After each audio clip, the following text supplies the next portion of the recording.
అందరూ ఆయన చూస్తారు. ఆ రోజు క్రీస్తు విరోధులకి రెండవ రాకడ బహుభయంకరమైన. ఈ కాషాయ వస్త్రాలు తీసుకుని చమత్కారపు మాటలు మాట్లాడుతూ యేసు ప్రభుని ఎటకారం చేస్తున్నారే, మీకు బహు పరాక్. ఆ రోజు మీకు బహుభయంకరమైన దినం. సెకండ్ కమ్మింగ్లో తగలడిపోతారేమో. టీవీలో న్యూస్లో కూర్చొని రోడ్ల మీద తిరిగి మొబైల్స్లో వీడియో తీసుకుని ఎటకారం చేసినట్టు కాదు.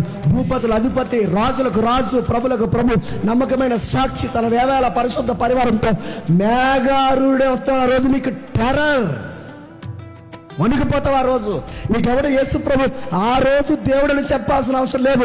నీ నేత్రాలకి స్పష్టంగా అర్థమైపోద్ది, అరే ఈయన దేవుడు రా, మనం తక్కువ అనుకున్నాం, నజరేతులో పుట్టినోడు అనుకున్నాం, చనిపోతే ఏమీ చేయలేడు అనుకున్నాం. కానీ మేఘాలేంటి, నక్షత్రాలు ఏంటి, ఈ లైమ్ అయిపోవడం ఏంటి, ఆయన రావడం ఏంటని ఎవ్వడికి చెప్పకుండానే ఆయన ఎవరో తెలుసా?